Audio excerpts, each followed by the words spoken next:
주신 하나님의 말씀 같이 찾도록 하겠습니다. 구약성경 열왕기상 21장 1절에서 10절까지의 말씀입니다.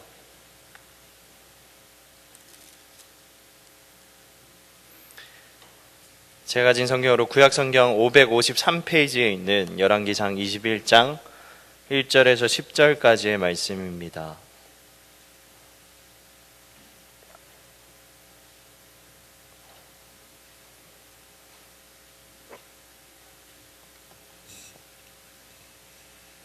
다 찾으신 줄 알고 우리 한 절씩 교독하도록 하겠습니다. 열왕기상 21장 1절입니다. 그 후에 이 일이 있으니라. 이스라엘 사람 나봇에게 이스라엘에 포도원이 있어 사마리아의 왕 아합의 왕궁에 가깝더니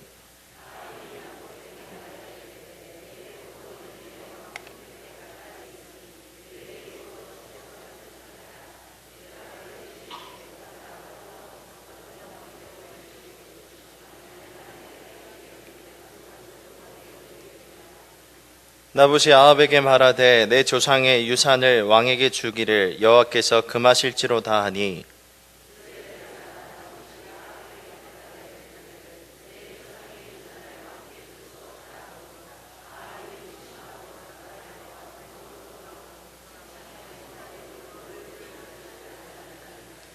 그의 아내 이세벨이 그에게 나와 이르되 왕의 마음에 무엇을 근심하여 식사를 아니하시나이까.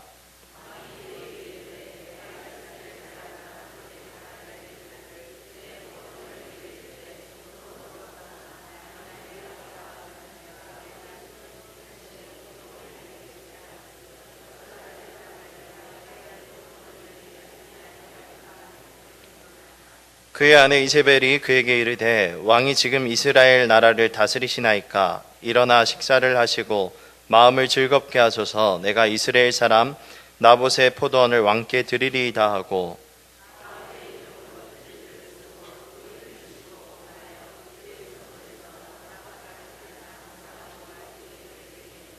그 편지 사연에 이르기를 금식을 선포하고 나봇을 백성 가운데에 높이 앉힌 후에 불량자 두 사람을 그의 앞에 마주 앉히고 그에게 대하여 증거하기를 내가 하나님과 왕을 저주하였다 하게 하고 곧 그를 끌고 나가서 돌로 쳐 죽이라 하였더라.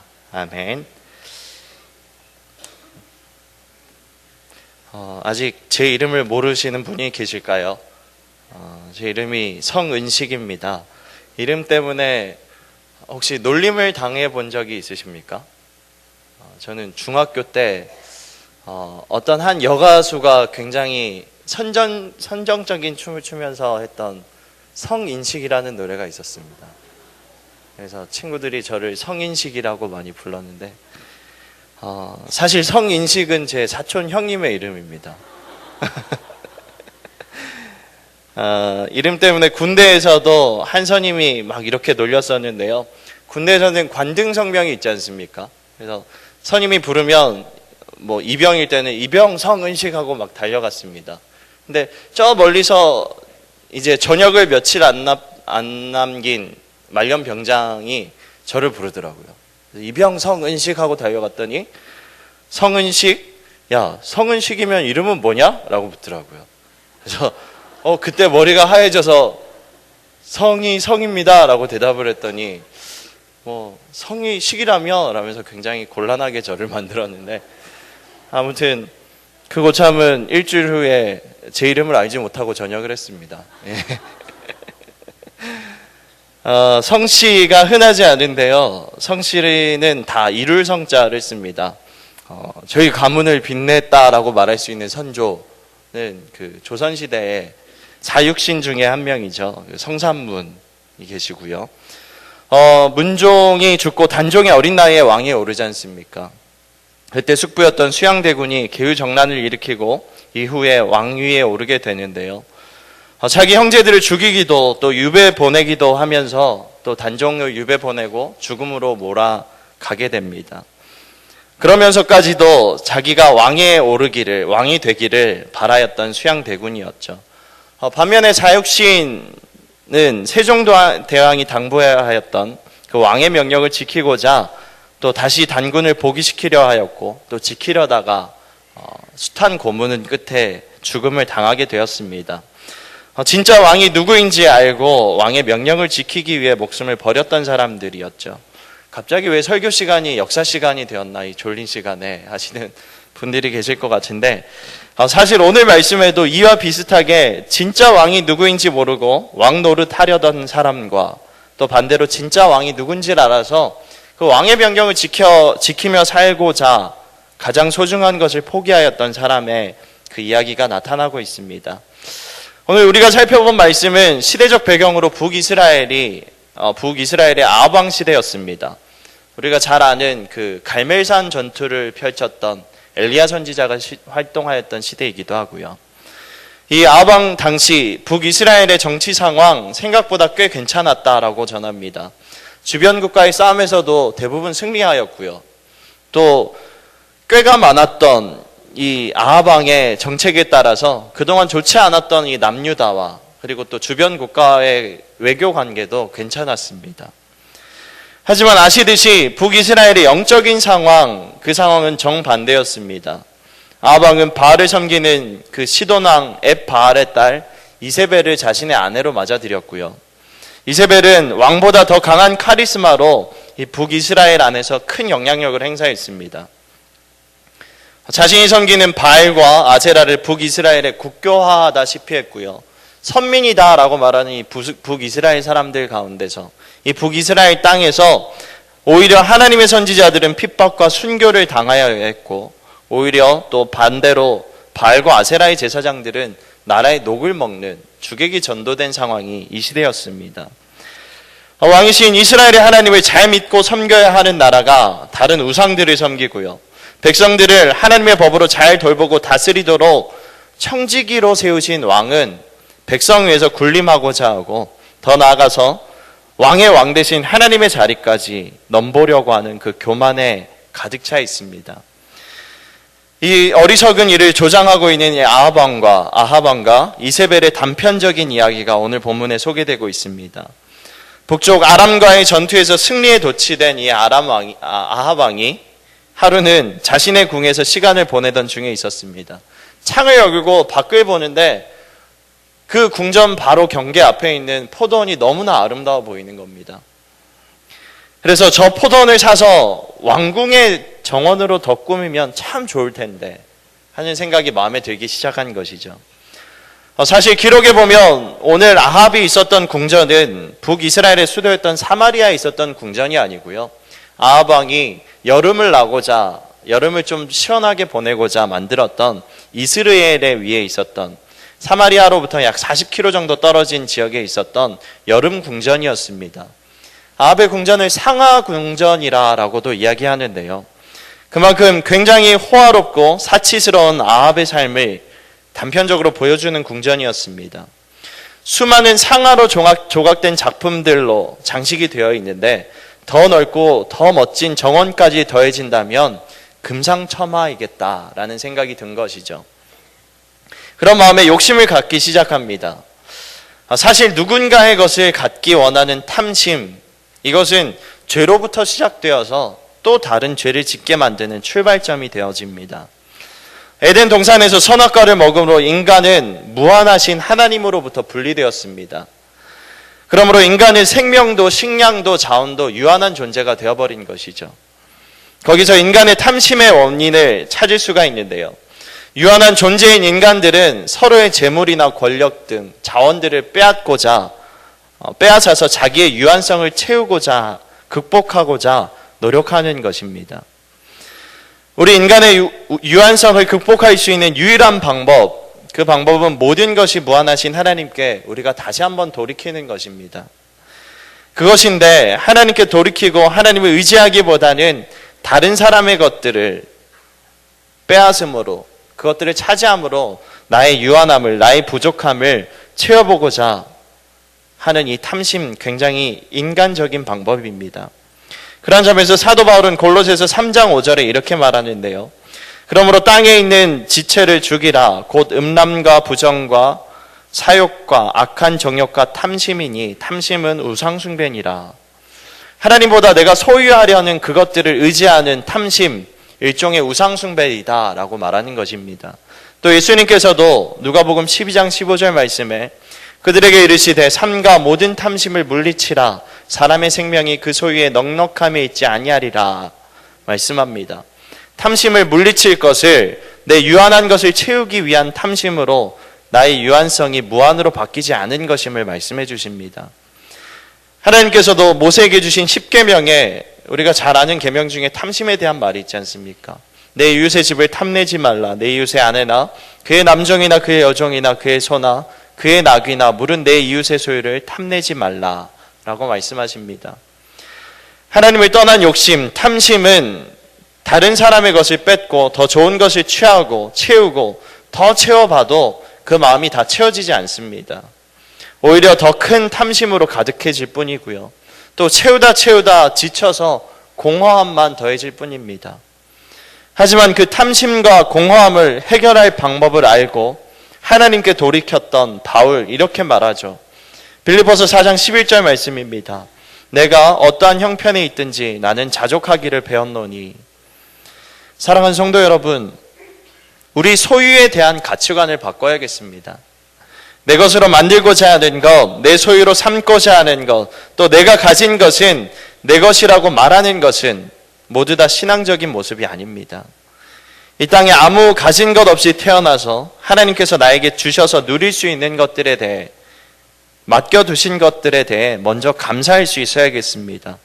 그러므로 내가 가지고 싶어하는 탐욕들을 버리고 또 내가 가진 것에 대한 소유권을 버리고 하나님을 인정할 수 있는 삶이 진정한 신앙인의 모습입니다. 그러한 삶에는 바울이 말하는 자족함이 있고요. 적지만 누릴 수 있는 풍성함이 있는 것입니다. 다시 말씀으로 돌아와서 아합 왕, 탐심으로 가득 찼던 이 아합 왕은 자신의 소유를 채워보고자 자기가 원하던 그 포도원 주인을 찾아갔습니다. 그리고 2절 말씀처럼 이야기합니다. 내 포도원이 내 왕궁에 가까이 있으니 내게 주어서 채소밭을 삼게 하라. 내가 그 대신에 그보다 더 아름다운 포도원을 내게 줄 것이요 만일 내가 좋게 여기면 그 값을 돈으로 내게 주리라 라고 말합니다. 오늘날의 관점에서 볼 때 아합이 포도원의 주인에게 내건 조건 나쁜 것 아니었습니다. 굉장히 신사적인 왕이라 생각이 되죠. 왕정시대에 내가 필요하다라고 그냥 취해버릴 수도 있을 터인데 네가 그 포도밭을 주면 더 아름다운 포도밭을 주겠다. 그것도 마음에 들지 않으면 그 값을 내가 치러주겠다 라고 얘기하고 있습니다. 굉장히 배려심 있고 민주적이지 않습니까? 그렇게 생각할 수 있지만 사실 이 말을 듣고 있는 포도원 주인 이 나봇의 입장에서는 굉장히 곤란한 제안이었습니다. 이 제안은 신사적인 것이 아니라 어떻게 해서든 이 포도원을 내 것으로 삼겠다라는 왕의 의지를 보여주는 말이었거든요. 왕의 제안을 받았던 나봇은 곤란하지만 답변을 주기가 참 미안하지만 이렇게 이야기를 하고 있습니다. 3절 말씀에 내 조상의 유산을 왕에게 주기를 여호와께서 금하실지로다. 왕이 나봇 너의 포도원이 마음에 드니 나에게 달라라고 이야기를 하는데 이런 지하에 거절하고 있습니다. 나봇은 상식적으로도 꽤 괜찮은 아합의 제안을 왜 거절해야만 했을까요? 또 반대로 어떻게 보면 그 자리에서 왕을 능멸하는 것으로 당장 죽음에 이를 수도 있지 않습니까? 목숨이 아까워서라도 왕에게 당장 드려야 할 텐데 왕의 직접적인 제안에 어찌도 저렇게 단호하게 거절할 용기가 생겼는지 한번 살펴보고자 합니다. 나봇이 그 왕의 권위를 거절할 수 있었던 이유, 바로 여호와께서 금하실지로다 라는 그 구절에서 찾아볼 수 있는데요. 이 나봇은 아합보다 더 큰 권위를 가지신, 더 위에 계신 하나님을 마음에 두고 있었습니다. 눈앞에 있는 아합 왕보다 이스라엘의 하나님, 왕의 왕 되신 하나님이 더 크신 분임을 나봇은 알고 있었던 것이죠. 눈앞에 있는 아합 왕도 그저 하나님이 임명하신 자라는 그 사실을 믿기 때문에 더 크신 하나님의 뜻에 따라 이런 말을 하며 거절하고 있는 것입니다. 요즘 새벽에 함께 묵상하는 말씀이 여호수아서 말씀인데요. 하나님께서 여호수아 때 이스라엘이 가나안 땅을 점령하도록 하셨습니다. 그리고 그 땅들을 각 지파별로 제비를 뽑아서 분배를 하고요. 또 다시 가정별로 그 땅들을 다 나눠서 가지게 되었는데 그 땅에 대한 그 하나님께서 모세에게 주신 계명이 이런 말씀이 있습니다. 레위기서 25장 23절 말씀에 토지를 영구히 팔지 말 것은 토지는 다 내 것임이니라. 하나님께서 가나안 땅을 이스라엘 백성들에게 지파별로 나누어 주셨지만 그 땅의 궁극적인 주인은 바로 하나님이시라라는 사실을 밝히고 계십니다. 그래서 그 땅을 분배받은 사람, 분배받은 가정은 대대로 그 땅을 빌려서 경작할 것뿐이지 그 참 주인이 하나님이시다라는 사실을 잊지 말라는 것이죠. 그래서 땅을 함부로 팔아서는 안 되는 것이고요. 또 하나님께서 지파별로 나누어 주신 땅을 다른 지파에게 팔지 못했습니다. 부득이하게 같은 지파에게 빚을 져서 그 땅을 팔아야 할 경우 가까운 친족이 그 기업을 다시 물어주도록 하셨고요. 그것조차 힘들다면 희년 제도를 두셔서 50년이 될 때 그 팔았던 땅을 다시 되돌려 받게 하셨습니다. 하나님께서 이런 법을 이스라엘 가운데 주셨던 것이죠. 나봇은 하나님의 법대로 하나님을 섬기는 자들이 핍박당하고 하나님의 율법이 잊혀진 이 아합 시대에 살아갔지만 하나님의 율법을 어긴 일이 꺼리낌 없는 시대를 살아갔지만 하나님의 율법을 목숨을 걸고 지키고자 하였습니다. 아합보다 당장 눈앞의 위협보다 더 크신 하나님의 뜻을 따를 그런 결심이 있었던 사람이었던 것이죠. 참 멋진 한마디 말로 자신의 신앙을 고백하고 나의 왕은 아합왕, 눈앞에 보이는 아합왕 당신이 아니고 하나님이십니다 라는 것을 고백하는 것입니다. 그 결과가 어떻게 되었을까요? 성경에 기록된 아합의 캐릭터를 보면, 아합왕의 그 성품을 보면 참 속된 말로 찌질한 면이 있는 것 같습니다. 부인 이세벨의 뜻에 이리저리 휘둘리기도 하고요. 또 다음 장인 22장에 나타난 전쟁에서 자신이 죽을까 하여서 왕의 옷을 벗고 그 병사의 옷을 입고 전쟁에 나갑니다. 오늘 나봇의 거절의 말을 듣고는 어떻게 하냐면 다시 왕궁으로 돌아왔습니다. 당장 그 거절하는 나봇을 처형하든지 아니면 그렇구나, 하나님의 법에 이 땅을 팔아서는 안 되는 것이었구나 라고 하나님의 뜻을 다시 한번 이해하든지, 그 두 개도 아니고 자신의 궁으로 돌아와서는 침상에 누워서 얼굴을 돌리고 식음을 전폐하고 있습니다. 4절 말씀에 아합이 근심하고 답답하여 왕궁으로 돌아와 침상에 누워 얼굴을 돌리고 식사를 아니하니, 근심하고 답답하여서 사마리아 궁까지 돌아가서는 침상에 누웠습니다. 근심하고 답답하다라는 이 말을 히브리어 사전에는 이렇게 표현합니다. 기분이 나빠서 격분하였다라는 뜻의 단어입니다. 나봇의 대답에 조금이라도 남은 신앙심이 있었다면 자신의 탐욕을 부끄러워해야 할 텐데 오히려 크게 화를 내고 있는 것이죠. 그리고 화가 나서 침대에 누워서 식음을 전폐합니다.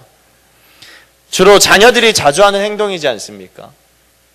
어린아이가 무엇을 사고 싶을 때 장난감 가게 앞에서, 마트에서 떼를 쓰고 앉아서 우는 모습, 이 모습이 아닐까요? 탐심을 채울 수 없자 화가 머리끝까지 난 아합이죠. 그 모습을 지켜보던 이세벨이 왕에게 다시 묻고 있습니다. 왕의 마음에 무엇이 근심되길래 식사도 하지 않습니까? 라고 왕에게 물으니까 왕이 자초지정을 설명합니다. 어린아이가 자기 엄마에게 이르듯이 이렇게 이야기를 하죠. 나봇의 포도원이 너무 마음에 들어서 그것을 내가 가지려고 했는데 그 녀석이 나에게 팔지 않는다라고 하더라. 절대 안 된다라고 하더라 라고 이야기합니다.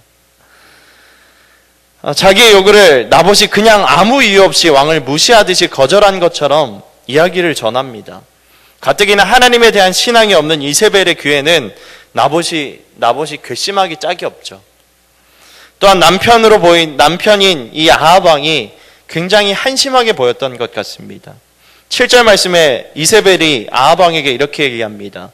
왕이 지금 이스라엘 나라를 다스리시나이까? 조금 더 분명한 번역으로 보자면 당신은 이스라엘의 왕답게 좀 처신을 하십시오 라고 타이르고 있습니다. 북이스라엘의 왕이 누구인지 똑똑히 보여주라 라고 말하는 것이죠. 아합 주변에는 참 왕이 하나님이시라는 사실을 알려주는 사람이 없었고요. 오히려 아내 이세벨의 아합 왕에게 얘기하는 당신 똑바로 왕이 되십시오, 왕의 왕답게 행동하십시오 라는 그 말을 들을 수밖에 없다라는 것이죠. 일개 평민에게 우습게 보이지 않도록 본때를 보여줘라 라고 말하고 있는 것입니다. 사랑하는 성도 여러분, 마음에 탐심이 생기고 또 죄가 우리의 마음을 두드릴 때에 주위에 누가 있는가, 누구의 목소리가 들리는가 참 중요한 것 같습니다. 근심과 걱정과 두려움과 유혹 앞에서 기도하며 하나님의 말씀에 또 하나님의 사람들과 함께할 때에 성령 하나님께서 우리를 인도하시지만 그 위기의 순간에 여전히 하나님을 떠나 있을 때에는 사탄이 그 기회를 놓치지 않습니다. 마음에 탐심이 생기고 또 분노가 차오르고 근심과 걱정과 두려움이 있을 때 더 하나님을 찾고 또 믿음의 공동체인 우리 사랑방 안에서 믿음의 버팀목이 될 수 있는 사람들과 가까이 하시길 바랍니다. 그 속에서 자신의 상황을 나누고 서로를 위해 중보함으로 죄로부터 또 하나님이 싫어하시는 그 일로부터 서로를 보호할 수 있는 믿음의 공동체가 되었으면 합니다. 아하방을 꾸짖은 이세벨은 이제는 이렇게 얘기를 합니다. 아하방에게 걱정하지 말라며 내가 그 포도밭을 당신에게 드리겠습니다 라고 이야기를 하죠. 아내의 이 말은 아합에게 있어서 새로운 희망같이 들렸습니다. 그렇게 쉽게 내가 드리겠다라는 아내의 모습이 참 강단 있어 보이고요. 멋있어 보이지 않았겠습니까? 아, 내가 참 결혼 하나는 잘했구나 라고 생각했을지도 모릅니다. 하지만 사실 아합은 그 반대로 아내를 잘못 만나서 더 죄악된 길로 가게 되고요. 아내를 잘못 만나서 그 결과 더 비참한 결과를, 그 비참한 최후를 맞이합니다. 이세벨의 나봇의 포도원을 왕에게 드리겠다라는 이 말, 참으로 교만함의 극치를 보여주는 말입니다. 왕의 왕이신 하나님께서 금하신 일인데, 땅을 파는 것을 금하신 일인데 우상을 섬기는 이 여인이 하나님의 율법을 정면으로 무시하며 내가 그 땅 당신에게 주겠다라고 말하고 있습니다. 이러한 점으로 볼 때 이 여인 또한 자기가 마음먹은 것이라면 무엇이라도 할 수 있다, 내가 왕이다, 스스로 왕이 되려는 자였다라고 보여주고 있는 말입니다. 이제 이세벨은 나봇의 포도원을 빼앗기 위해 악한 음모를 꾸미고 있는데요. 함께 읽은 대로 나봇이 살고 있는 성 안에 있는 장로들에게 또 귀족들에게 편지를 보냅니다. 편지를 보내서는 그 마을 사람들에게 금식을 선포하게 하고요. 나봇을 재판받는 높은 자리에 앉히게 합니다. 금식을 선포하는 것, 백성들이 심각한 죄로 인해서 범죄로 인해 하나님의 자비를 간구할 때 행하였던 행위입니다. 목숨까지 바칠 각오로 하나님께 가장 엄숙하게 나아가는 행동인데 이세벨은 거짓된 위선으로 백성들에게 엄포를 놓기 위해 금식을 선포하게 합니다. 이러한 분위기를 만들고 10절 말씀과 같이 불량자 2명을 보내서 나봇이 하나님과 왕을 저주하였다라는 제목으로 증언하게 만들었습니다. 이세벨은 교묘하게 아직 하나님의 율법을 기억하는 그 백성들을 선동해서 오히려 하나님의 사람을 돌로 죽이게 만들고 있습니다. 신명기 17장 6절 말씀에는 이렇게 기록되어 있는데요. 죽일 자를 2사람이나 3사람의 증언으로 죽일 것이요 한 사람의 증언으로는 죽이지 말 것이며, 율법에 따라 죄인을 처형할 때에는 증인 2-3사람이 필요했었거든요. 그 말에 따라서 불량자 2명을 세워서 거짓 증언을 하게 하고 이 나봇을 죽이고자 하는 것입니다. 절차상으로 흠이 없는 음모를 꾸미고 결국 아하방을 섬기지 않고 참 왕이신 그 하나님을 섬기는 나봇을 죽였습니다. 세상의 거짓 권력 앞에 나봇은 억울한 죽음을 맞이하게 되는 것으로 보입니다. 그리고 이후에 아하방이 나봇의 포도원을 취하는 것으로 봐서는 나봇 한 사람뿐만이 아니라 나봇의 일가족 모두가 죽임을 당했다라고 볼 수 있습니다.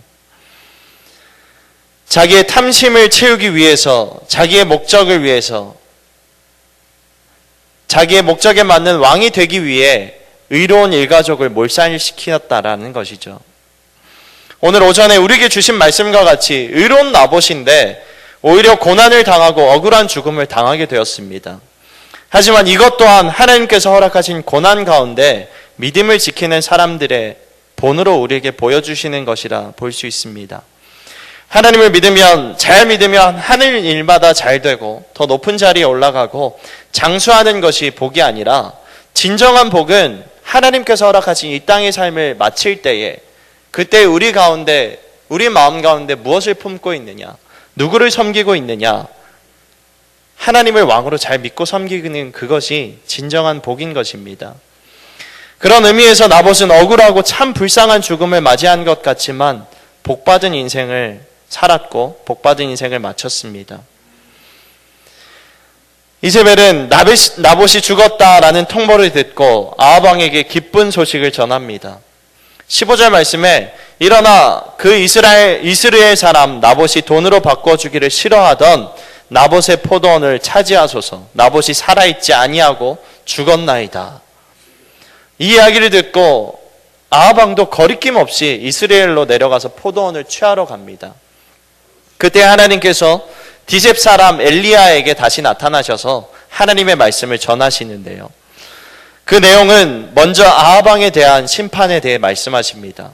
나봇이 죽어서 그 피를 흘린 곳에서 아합의 피도 개들이 핥을 것이다 라고 아합 왕에게 전합니다. 얼마 후에 이 예언이 이루어지는데요. 아합 왕이 남유다 여호사밧 왕과 동맹을 맺고 북쪽의 아람을 치기로 결정합니다.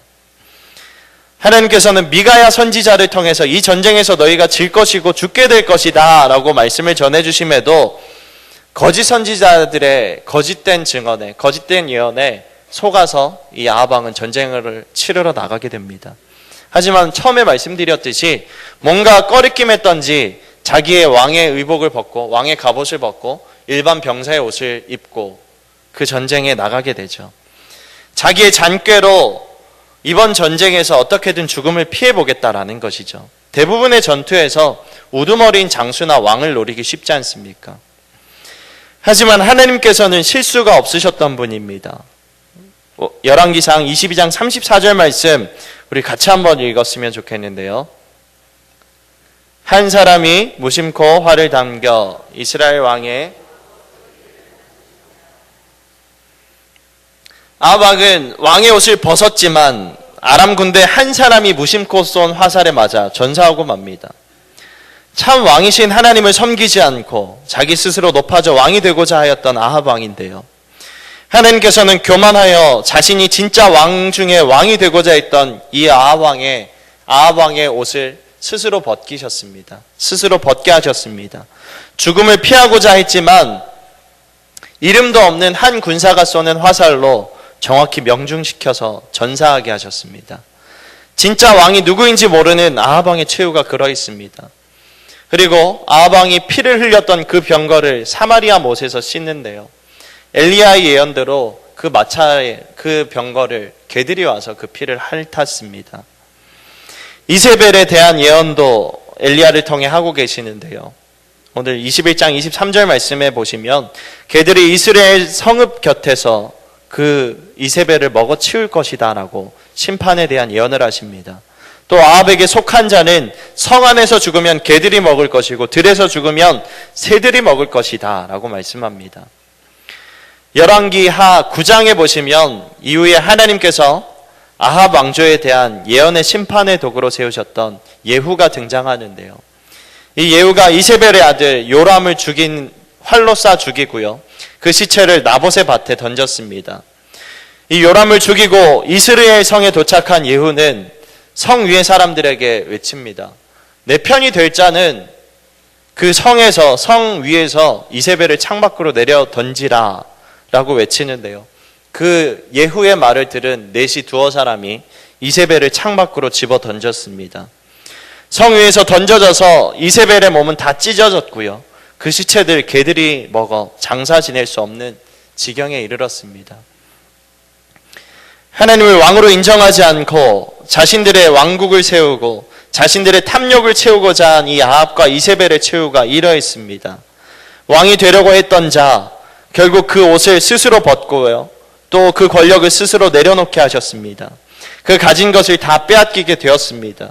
개가 핥고 먹어서 무덤조차 없는 비참한 최후를 맞게 하셨습니다. 사랑하는 성도 여러분, 우리는 우리 주변에 많은 권력과 다른 여러 가지 힘든 영향을 받고 살아가고 있습니다. 이러한 권력 앞에서 아무것도 할 수 없는 억울함에 또 무력함을 느끼게 될 때도 많이 있습니다. 아합이라는 세상의 법과 문화가 우리에게 하나님의 법을 잊도록 떠나도록 요구할 때도 많이 있습니다. 그때에 오늘 말씀에 등장하는 이 나봇을 기억하시길 바랍니다. 당장 아합의 미움을 사서 가진 것을 빼앗기고 일가족이 목숨을 잃었을지라도 나봇은 아합보다 더 크신 하나님의 그 법을, 하나님을 왕으로 모시는 사람이었습니다.